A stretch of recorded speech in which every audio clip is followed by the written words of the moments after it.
তো আসসালামু আলাইকুম এভরিওয়ান, আশা করি আপনারা সবাই অনেক ভালো আছেন। তো আলহামদুলিল্লাহ আমি অনেক ভালো আছি। তো রমজান মাস তেমন কোনো ভিডিও দিতে পারিনি ব্যস্ততার কারণে। আর আপনাদের রোজাগুলো কেমন কাটতাছে তা কমেন্ট করে জানাবেন। আলহামদুলিল্লাহ আমার রোজাগুলো ঘুমে ঘুমে কাটতাছে। আর আমার মতো রোজাগুলো কাদের কাদের ঘুমে ঘুমে কাটতাছে তারাও কমেন্ট করে জানাবেন। তো সকাল থেকে ঘুমার পর উঠে একটু মোবাইল টিপে আবার ঘুমানো। এখন উঠুনো উঠি বেড গুলা ঝাড়তাছং, ঝাড়ার পর কেতা কম্বল গুলো ঝাড়নো, ঝাড়ি একটু পর গোসল করতে যান। আর এলা তোমরা ভাবতেই পারেন যে কথার ধারণগুলো পাল্টি গেল কেন।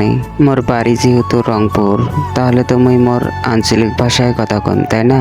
আর আজকে মুই বেশি কথা কর পাছো না, যেহেতু রোজা আসং, খিদাও লাগছে। তো মুই তো এলাকার নিয়ে ঘাড়ত ফেলানো জাল সাবান কানে নো। এবার মুই গোসল করে যাই। তো গা পাং ধুয়ে আনো, জাল কান থনো। এখন মুই মোর লঙ্গিটা পরিম। আর একটা কথা কি, গোসল করার পর এত শান্তি লাগে যে। আর তোমরা মোর মতো কায় কায় আছেন যে লঙ্গি পরতে ভালোবাসেন। আর এটা তারাই ভালোবাসবে বেশি যারা গ্রামের ছেলে, তারাই। তুমি এখানে কুচি দিতেছো অনেক সুন্দর করে, তো এটা তারাই পারবে যারা গ্রামের ছেলে।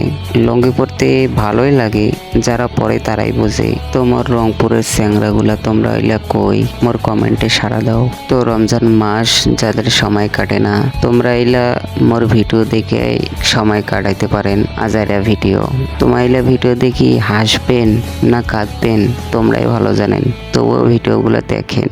আর আজকের আলতু ফালতু ভিডিওটি আপনাদের কেমন লাগলো সবাই কমেন্ট করে জানাবেন। আর এটাই বাস্তব, হা হা হা।